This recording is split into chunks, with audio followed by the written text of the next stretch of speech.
Hey, Cole, obviously, not the result I think anyone on the team would have liked to see tonight, but just overall, a thought on your season now that it's come to a close with the Moose, your second season with the team. Yeah, I think it's still just sinking in a bit that the season is over. It was a bit shorter, but it feels like it's been a while just with all the sort of wild rules that we were following all year long. And I think the group did a good job coming together. There was a lot of new guys, and we ended up with a really good group. We had a lot of fun. We had that fun point streak there that we were running on up until this weekend, which was a fun ride. And I think it ended up being a good time. You also managed to score a goal in this afternoon's game, the lone goal, but just what did you see on that play? A bit of a broken play, but just what did you see on it to get yourself a goal?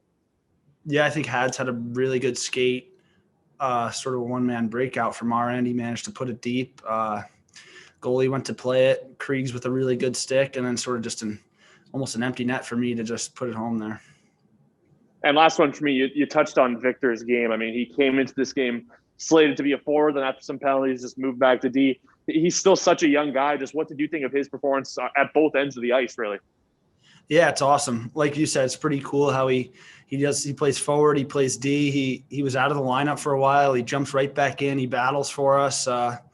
And like you said, yeah, he's such a young guy, and I think the future's certainly bright for Hattie. We'll go next to Dave Minuk. Go ahead, Dave. Thanks, Jen.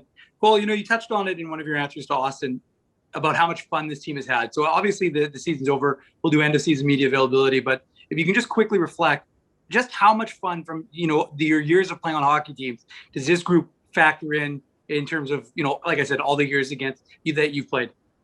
Yeah, it's definitely up there. Like I think I touched upon it a bit earlier too, is we had such a fun group of guys, and the rules were limited, right? So most of everything we did was at the rink. So you end up hanging out at the rink for a bit longer than maybe in a normal year, because once you go home, you're sort of by yourself. And yeah, with the group of guys we had, it ended up being a really fun ride. And then it ended up carrying over to the rink. Or just the bench during games was a good time. Everybody was enjoying it. And we ended up playing well. So it was a lot of fun.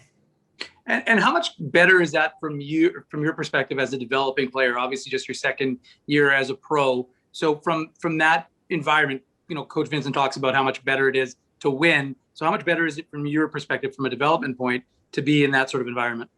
Yeah, it's huge. Winning is always our goal. So there were a couple question marks coming into the year. I think we had a lot of new guys, and it gave a lot of opportunity to new guys also. So it was awesome to see them step up, and everybody sort of stepped up in their role, and we managed to string a bunch of wins together and had a good season. And you yourself, I believe today you set a career high, 2 years for goals, and you did in 29 fewer games than when you had 7 last year. So what was it from you yourself that you saw in terms of the growth in your game? I think you get a bit more familiar with the system and just the league in general. At first, it's certainly a big jump coming from college, junior, wherever you come from. It happens fast out there, and there's a lot of big bodies out there. So once you can get used to that, then you sort of adjust, you can make some plays, you understand the system, and fortunate to have a couple more go in this year.